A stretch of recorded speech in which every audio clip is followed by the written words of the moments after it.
many times, and I've even given it numerous times on Zoom, but this is the first time I'm giving it to a blank screen. So hopefully you'll help me out here and put some things in the chat like hello or what's going on, just so I feel like there's human beings out there, because it's a little awkward for me just to talk to a blank screen. But here we go. And I am speaking to you from Chicago. It's 72 degrees here right now in the northern suburbs of Chicago, where I've lived my whole life. Good, I'm seeing a thumbs up already, so I know there's human beings out there. Thank you so much for that. So I went to the University of Iowa, and I finished up at Columbia College in Chicago when I realized I wanted to be in radio. That was my first true love. And after graduating, I got a job as a disc jockey at WKDC in a suburb of Chicago, playing Broadway show tunes. Now, I knew absolutely nothing about Broadway show tunes, but I am Jewish and I knew Fiddler on the Roof.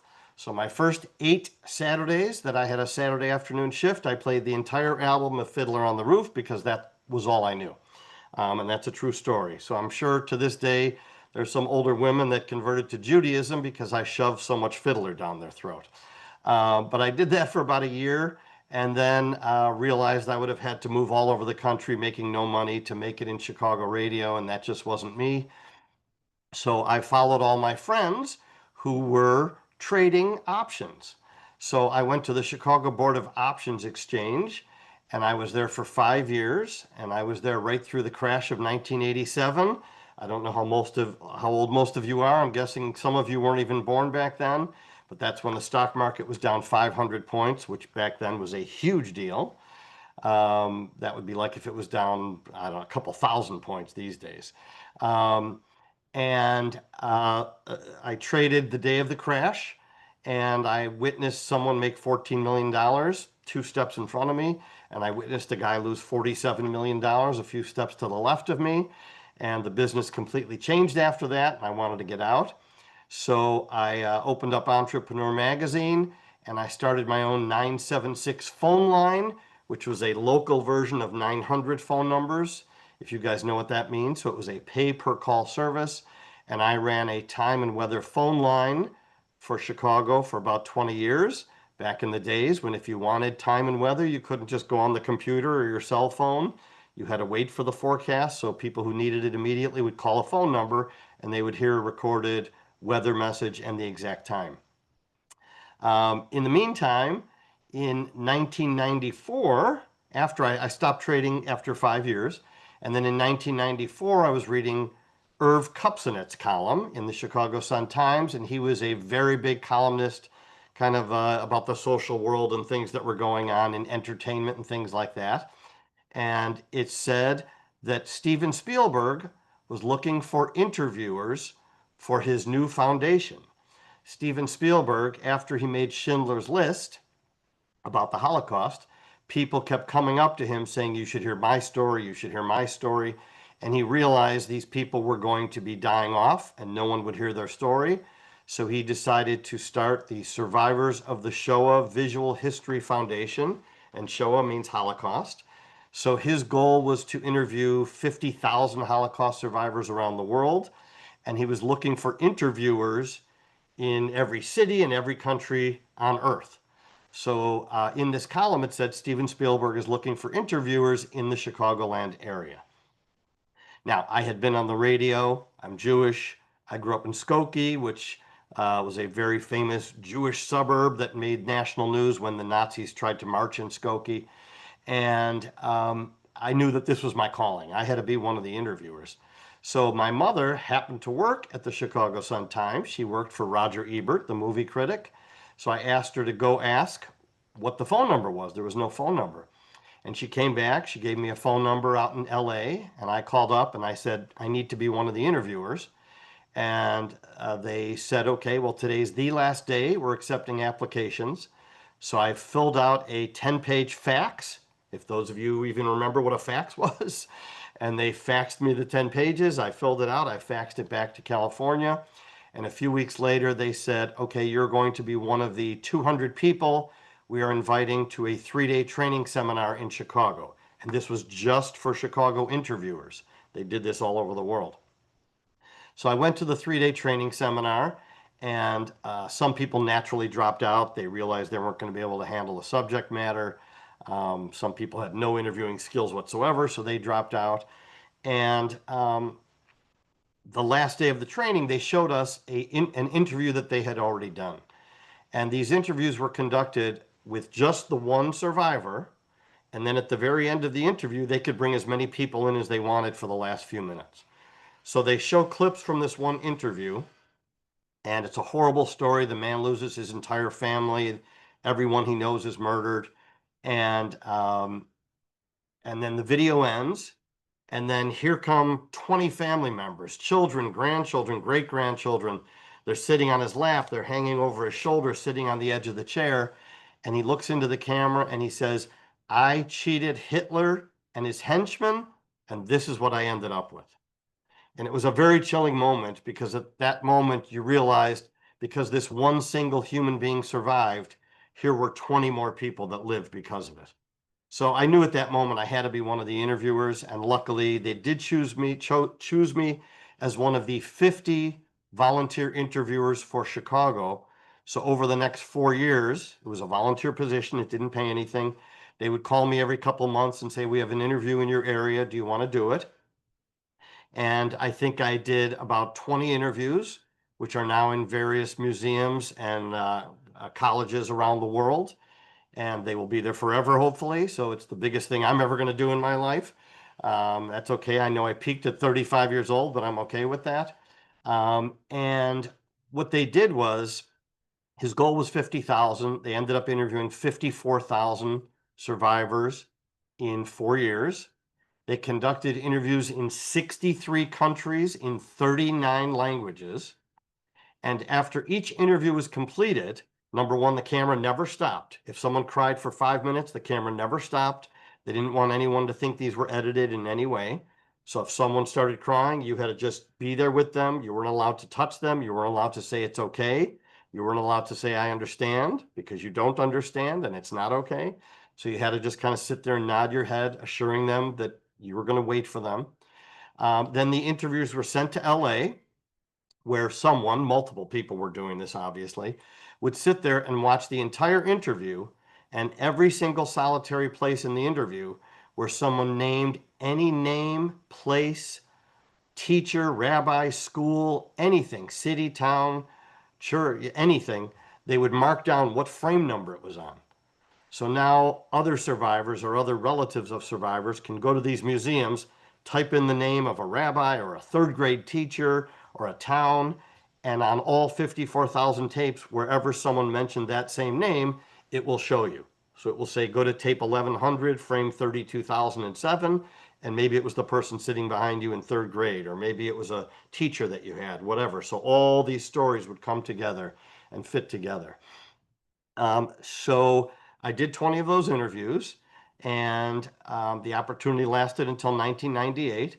And in 1998, I opened Entrepreneur Magazine again, because my time and weather business was going downhill, because everybody was getting time and weather on their cell phones and pagers and TV screens and all that kind of stuff. So I opened up Entrepreneur Magazine, and I saw a business called Family Tree Video. It was not a franchise, it was a business opportunity. So you paid him once, you had to put a word in front of it, because there were 200 family tree videos around the country. So I became Keepsake Family Tree Video. And you paid him once, and they gave you training on just making photo montages.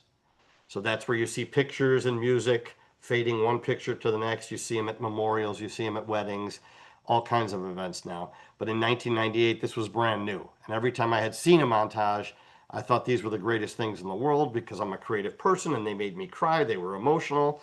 So I bought this business and I started making photo montages for friends and family, and then turned it into a business.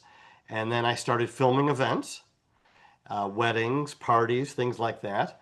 And then after 2 years of being in this business, I realized, wait a minute, I've been trained to interview Holocaust survivors, but everyone has a life story.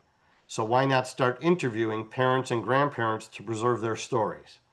So for the past 24 years, 25 years now, I have been interviewing seniors all across the country, mostly in Chicago, but I've done them in California, New York, Pennsylvania, Florida, everywhere. And so our theory is that someone's legacy should not just be about leaving money behind. We don't want someone to be known as the man or woman who just left them a check. We want them to leave their story behind, their successes, their failures, their life lessons, their funny and sad moments. Um, so that's what we started doing. And, a number of times I would hear, especially if we were going to interview someone's mother, I would hear back from the child who was hiring me to interview the mother. Oh, my mother doesn't think she has a story. She didn't go off to war. She didn't have a business. And it's not about all that. It's about to tell them what an icebox was and how you chased the truck down the street to steal some ice chips. It's to explain how you slept on the porch in the summer because you had no air conditioning, to tell them how you met and started dating your future husband, or how you had to bribe the guy to get your first apartment after World War II. So everyone has a life story, and it's to pass that on. Now, preserving a legacy can take many forms. We happen to specialize in the video format because we believe that captures the most accurate essence of someone, their voice and face telling their own story. There are people that write books that you can buy. I know a few people who write books for people to tell their stories, and it'll cost between $10,000 and $50,000, believe it or not. And it's a beautiful leather-bound book, and if you can afford it, it's great. We personally feel like your grandchildren are never going to read a book because it's not that kind of world anymore. It's a video YouTube world, and they want to see the face and voice, things like that. Preserving your history should also be about preserving all the physical memories, the photos and the videos. How many of you still have Super 8 film or VHS or camcorder tapes or photos or slides or records or cassettes or DVDs? And they're sitting in boxes and bags in your basement or in your attic or in your garage, and they're fading away. And your children are never even going to own a DVD player, let alone a VCR or a projector. So, we highly encourage people get all that stuff digitized. And if you're not going to digitize it, go home and throw it away because it's fading away and your kids will never be able to watch it anyway. So preserve that stuff. And my advice, you're clearly not going to drive it to Chicago to give it to me. Find somebody local that you can bring it to. Don't bring it to Costco and Walgreens and all those kinds of places because they're going to ship it all over the world on trucks and airplanes, and you may never see it again. So try to find a videographer or someone local that does that. If you do want to mail it to me, that's great, but you should find somebody local if you can. Um, the we always try to impress upon someone that your story or your grandparents' story and legacy mostly die with them. And their kids will remember 50% of their stories with 40% accuracy. And then the grandchildren will remember 10% of the stories with 5% accuracy. And in a few generations, your entire legacy is gone. The memory is gone. Your stories are gone. Your successes and failures are gone. People spend so much time and effort their whole life into making sure they have a job to make money, hiring accountants to preserve the money, financial planners to plan for the money, lawyers to draw up a will to pass down the money. And that's all great, but that shouldn't be the only thing you leave behind. Leave behind your story, your successes, your failures, your hopes, your dreams, things like that. Um, Hang on one second here. I've had people who say they don't want to talk about certain subjects, and it could be as simple as divorce or bankruptcy, things like that. And before I even ask them what it is, I'll say, well, did it happen to you? And they'll say, well, yes. And I'll say, well, why do you want to hide that from your grandchildren? If you cherry pick and only tell the great stories about your life, and now they see grandma and grandpa living in a nice house and they have money and they go on vacations, and now their 16-year-old boyfriend breaks up with them, they think it's the end of the world. Versus if they hear you went bankrupt, you did this, you lost a child, you had all these, horrible things along with the great things happen in your life.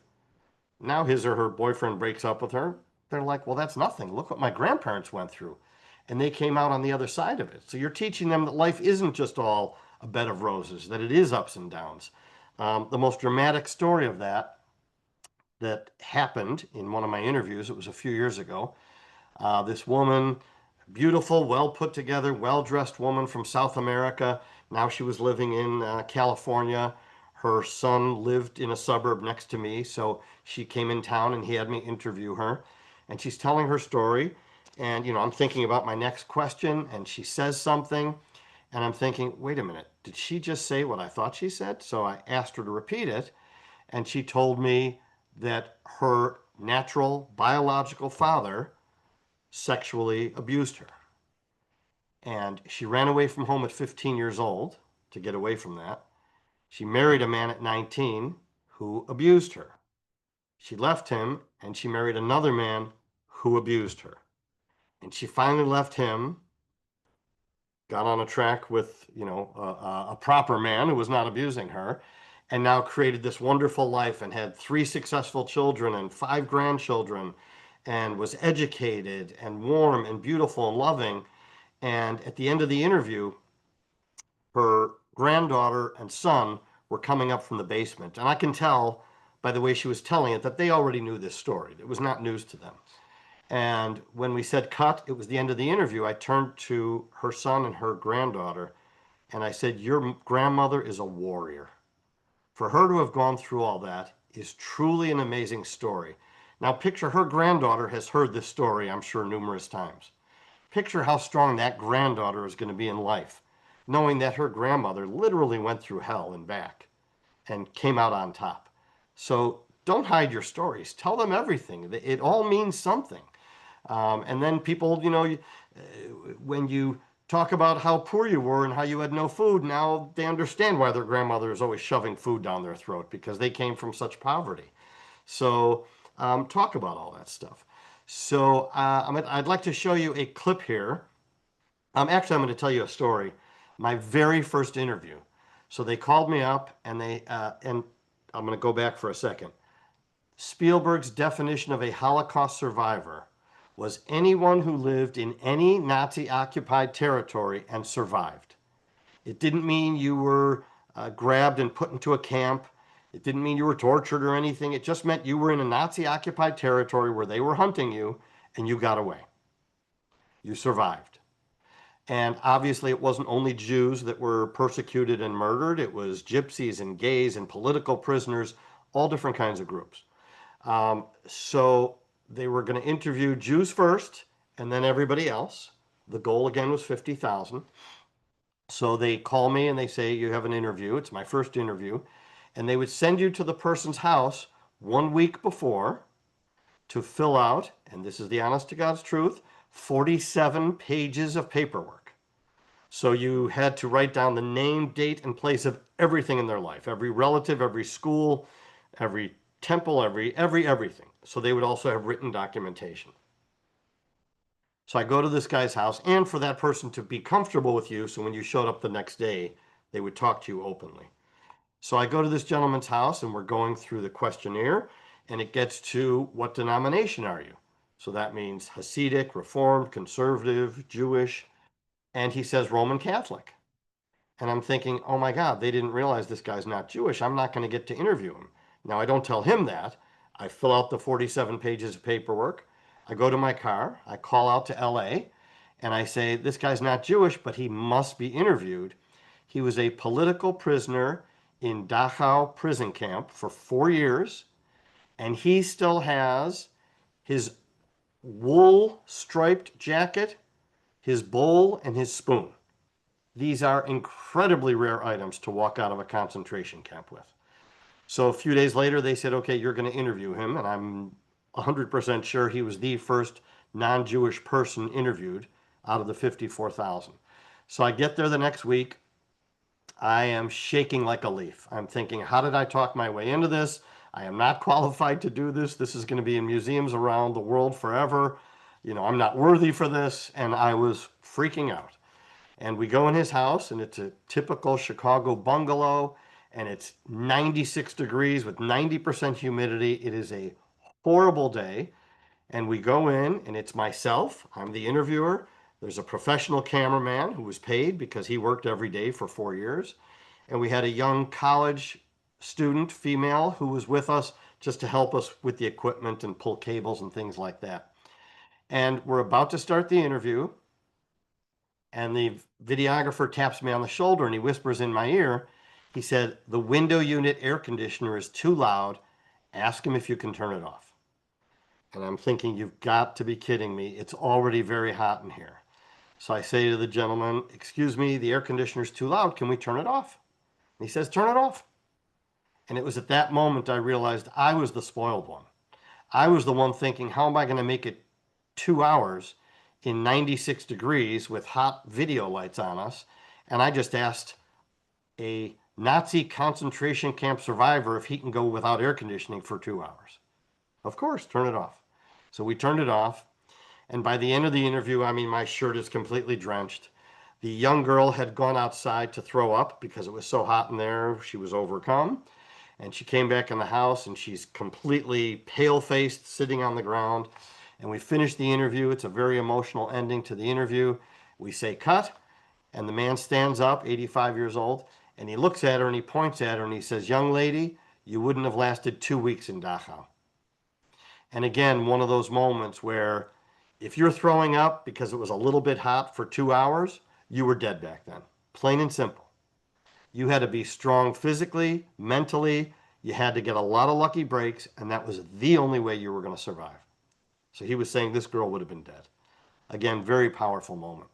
Um, I interviewed, I don't know how many people have watched Hogan's Heroes. I'm guessing a lot of you are too young to remember that. It was a comedy show, believe it or not, about a German prisoner of war camp, about the Americans who were making fools of the Germans. And there was a little French guy called LeBeau. He's a little skinny, short guy and lovable character. And I interviewed a guy who looked just like him. Short, skinny, older man in his 80s, living in an apartment in Chicago. And I start interviewing him, and he starts telling me his story. And when he was 13 years old, his father and him went into town to get food or whatever it was. When they came back to their village, the Nazis had surrounded everybody in the town square and machine gunned everybody, men, women, children, babies. The father and the son took off into the forest. The Nazis followed chase, and they shot and killed the father, who fell on top of his son to protect him. The Nazis left, and the most notorious criminal in Poland, he wasn't Jewish, he just worked for the Allies, helping to spy on the Nazis. He found this kid, he said, "Come with me." And this kid hid out in the forest for 2 years with this man, and he helped blow up bridges and get information and kill soldiers and did all this stuff. And as I'm listening, I'm kind of feeling like I'm listening, to a movie or something. And I realize, wait a minute, this actually happened to this short little gentleman in front of me.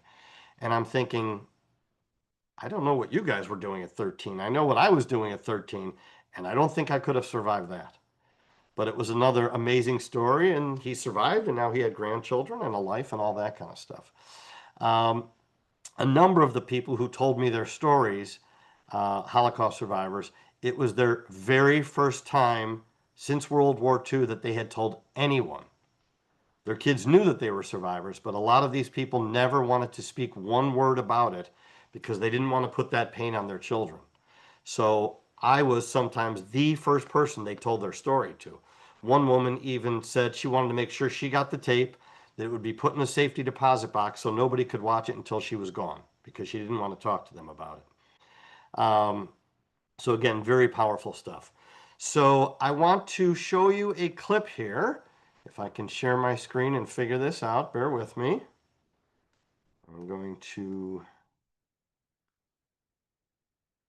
find the share your screen button. There we go. I'm going to put this woman on. Hang on. Now, before I play this, I'll tell you the backstory. A gentleman asked me to interview his mother. He said she's 94 years old and she still plays her grand piano. If she wants to play it at the end, let her play. So I went and interviewed her. And my last question is, do you believe in God? And whether they say yes or no, I say, well, if there is a God, what do you think he or she will say to you when you finally meet them? So picture, this was shown at her funeral. So instead of a priest or rabbi or minister speaking about someone that maybe they never even met, she comes on the screen and tells her children and grandchildren how they should live their life and so on. My last question is, what message would you leave behind for your grandchildren on how to live a life? Here we go. And if somebody can tell me, just make sure that this is, let me look in the chat box, that you can see it right now. No, not yet. We haven't. No, there's no video yet. But are you seeing it on the screen, but it's just not playing? No, please click share. It's not playing yet. Not Okay, yet. I thought I did. Let me go again. Share. Oh, I see desktop now. Share again. Okay, now you got it. Yes, you need to play it. Okay, here we go.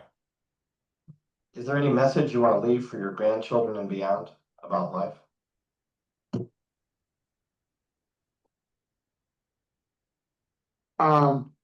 Be good to each other. Love each other. Be kind to everyone. God loves all of us, and we're all put here for a reason. And everybody's got his or her place under the sun in God's eyes. Okay, you've talked a lot about playing the piano. Would you mind playing a few tunes for me? Oh, and so what are you going to play for me? I'm going to play Somewhere Over the Rainbow, Okay. because all my kids know it and all my kids love it. And I know it's an old one, but I hope this all works. I'll try it. You tell me when to start. I'll see what I can Whenever you're ready. 94.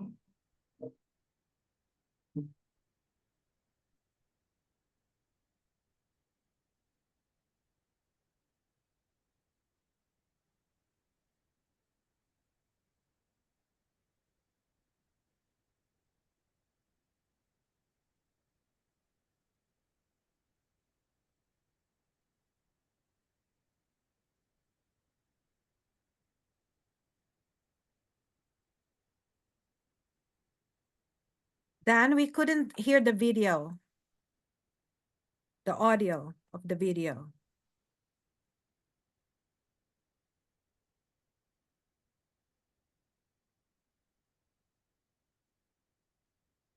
Beautiful, beautiful. Oh, God, Lord.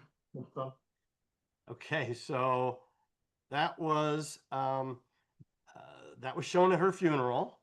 He called me a couple years later when she passed away, and he said, "Can you take the last few moments of the interview and put it on a DVD? We want to show it at the church." And he called me on Monday after the service, and he said, obviously, there was not a dry eye in the house after that happened. So, and I can assure you that was probably 10 years ago, that no one in that crowd has ever been to any funeral that they remember more than that one because of that powerful moment. So that's the kind of stuff we like to try to leave with people. I'm going to show you one other clip here. I'm going to share again. Let's do this. This gentleman was very successful businessman. These are obviously not the Holocaust interviews. These are interviews I've done on my own. He was a very successful businessman in Chicago. He supplied the Chicago police and firemen with all their uniforms for 50 years. Big, strong guy. Interviewed him, and we get to World War II, and this is what happened.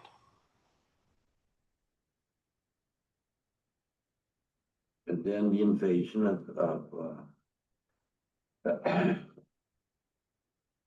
I become I become very melancholy.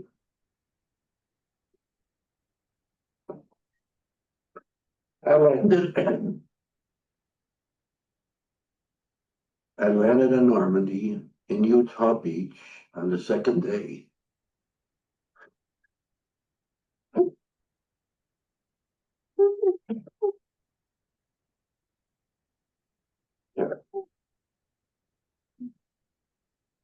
My outfit was killed.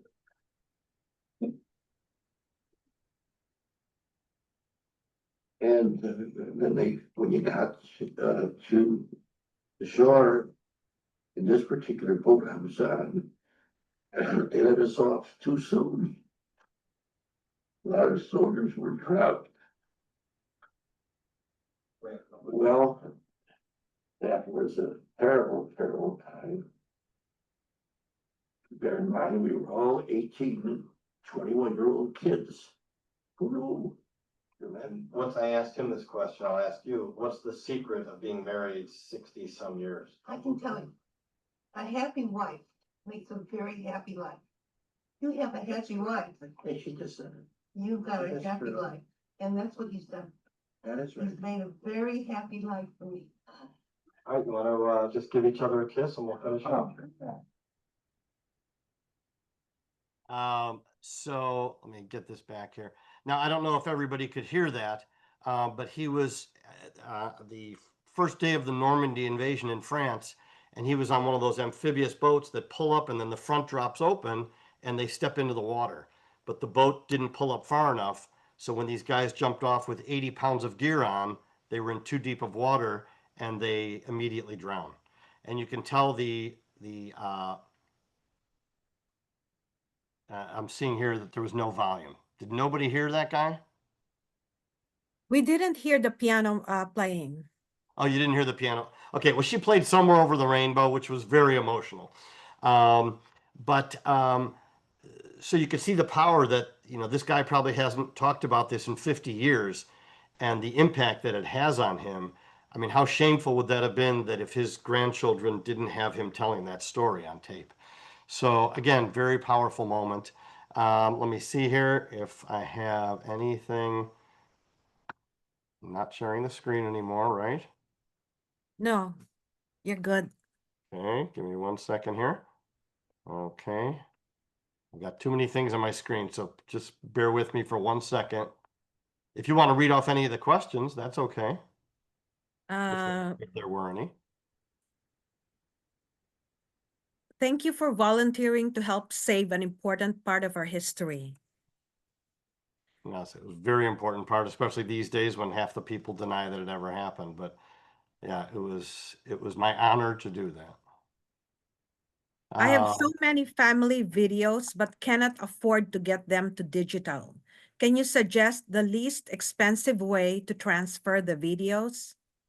Well, we charge $18 per video. And if someone pays us in cash or Venmo, we charge $16, which is very reasonable. The only way you're going to get it for less than that, I'm assuming, is I know sometimes local libraries have equipment, but remember, if you have 20 tapes and 40 hours of video, you're going to have to sit in the library for 40 hours to get that done. But I know some of those have that free option. Other than that, I really don't know. Again, you could mail it to me if you wanted or find somebody local, but I think some libraries, they're not going to do it for you, but some have the equipment and then you can do it yourself. We have another one. My grandfather escaped Germany. I wish I knew more of his family story. Right. I mean, everybody, I wish I would kill to have my grandparents on tape. This is why this is so important. A lot of people say, oh, my kids know my parents' story. No, they don't. And your great grandchildren aren't going to even meet you. So it's super important. The way we all feel about our grandparents, someone's going to feel about you someday or your parents. So I always tell people, if you're 65 or 70 years old or older, it's time to tell your story. Some people think, oh, if I ask my mother, that I want her to tell her story, she's going to think that I think she's about to die. No, that's not what it means. It means, Mom, you look good now. You have your memory now. I want you to tell your story. Even if you live to 100, the main story we're trying to capture is 0 to 50, how you grew up, how you made your way in the world, not from 70 on, what vacations you went on, your story, how you got to where you are. So, everybody should be telling their story. And unfortunately, I have interviewed numerous people who are 40, 45, and 50 who know they're dying. So, we just recently interviewed a 40-year-old woman with 2 kids, and they knew she was dying. I mean, days from when we interviewed her. So we've interviewed people up to, 3 days before when they died, but they wanted to get that story told. We interviewed a guy last year. He was probably 70, but they knew he was dying that week. We went there to interview him. He was in a wheelchair, but he could speak. He had perfect memory. And he told his story, and there were some crazy stories in there, really crazy stories about what he went through. And we left. He passed away 2 days later, and his wife called us and she said, I want you to know that the minute you guys walked out of the house, the minute you walked out of the house, he was a different person. He felt like he got a weight off his shoulders, that he was able to tell all these stories, some good, some bad, but that he was able to get that off his chest for his children and grandchildren and beyond, that he was able to die in peace just because of telling that story. So it's really a super powerful thing. And that's why we do it. I love what I do. I hear amazing stories from people all the time. And that's what we do. Any other questions? It says, I remember Hogan's Heroes. I'm a baby boomer. Yeah, okay, good, good, good. What And else? then the work is utterly fascinating. I'm passionate about uncovering my own family stories. Right. Yep. It says here can we read or see their stories online? It's the foundation is called the Survivors of the Shoah Visual History Foundation. So if you go to Survivors of the Shoah, and Shoah is spelled Shoah. Let me write that in here. I'm sure it lists where all these interviews are posted. I know in California, I think they're at UCLA, and I believe there's a Holocaust Museum in California somewhere. So different places around the world, those can be seen.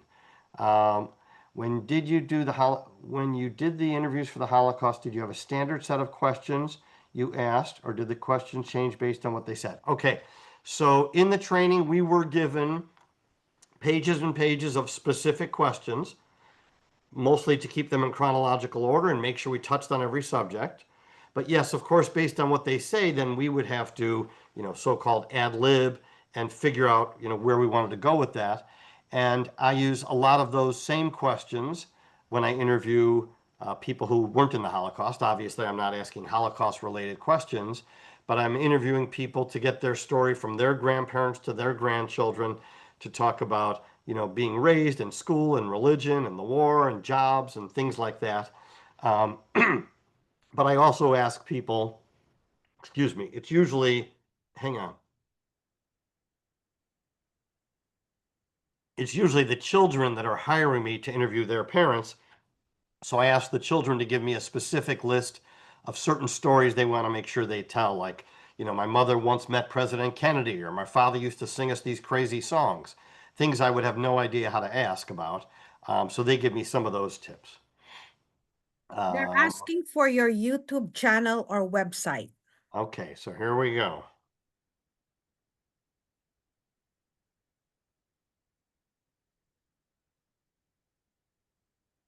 Okay, so that is my website for interviewing people. And then I'm going to give another one.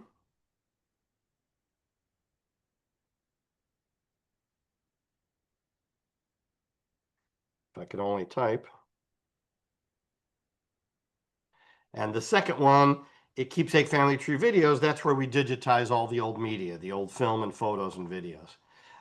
Any other questions here that I'm not seeing? Do you have a DIY hack to do at home to transfer video? No, because I only know my expensive software. And I've got, if I turn on my cameras, I have about 100, literally 100 decks and camcorders in my office. So I need camcorders for every different format that has ever been made, and all kinds of cabling, and it goes into my iPads, things like that. So the great thing about the world is if you go on YouTube and say, how can I convert my whatever kind of tapes you have, whether they're VHS or 8mm camcorder tapes, you will probably find a DIY hack there. So that's anytime I don't know how to do something, I go on YouTube and ask that question, and there will be videos. Any other questions? Someone cannot see the links. So anyway, I will be sending the links as well when the video is posted. So there are 3 links provided earlier. Survivors of the Shoah, SHOAH. The second one is the personalhistoryinterviews.com. And the third one is keepsake family 3videos.com. Right. And the Survivors of the Shoah, that's the name of the foundation. I'm not sure what the actual website address is, but if you just look that up, it'll come up. I you really ha- enjoyed and appreciated this. And do you have questions that we should ask when we do recording of our family? So if you do it yourself, which I would highly suggest you do if you can't afford to have a professional do it. Number one, don't film into a window. Don't put your family member up against a window or window blinds. Make sure the room is well lit and it's quiet and the camera's very close so you could hear what they're saying, and put your camera or your phone on a tripod so it's not shaking. Um, I don't have one question because I have 100 questions. What I would suggest is keep them in chronological order. So start them from their grandparents. Do you know your grandparents' names? Where were they from? What were their names? What jobs did they have? When did they die? Uh, then your parents, same questions. Then you, what was your first school you went to? How were you raised religiously? All your jobs, your kids. So keep them in order. And, some of my big questions at the end are, is there a message you want to leave for your grandchildren and beyond on how to live a life? So that's kind of a neat question. And the question about, if you meet God someday, what do you think he or she will say to you? Because what you're really asking that person is, how do you think you'll be judged? If there is a God and he or she is now going to give you a grade, what are they going to say? And you'd be surprised how honest people get. I've had people say that God will say to them, you could have done better. So it's just a neat question to have them kind of grade themselves on how they think they did in life. Any So other if questions? I don't see any other questions. So we would like to thank you, Dan, for sharing your time. We went over the limit, but you were very generous in sharing with us your thoughts and your suggestions on how to make a video of our loved ones, as well as your professional links. I will provide it to our participants today as well. Thank you. Thank you for having me. I haven't done one of these that far away, meaning San Francisco. So you're now my record of how far away I'm speaking. I put my phone number in there. Even if you have a question, I don't care if you're hiring me or not. If you have a question, if I can give you some advice, feel free to call me. In case you are walking and listening to our presentation, the phone number of Dan is 847-940-9999. Thank you. Thank you for all the applause and hearts that I'm seeing flying by.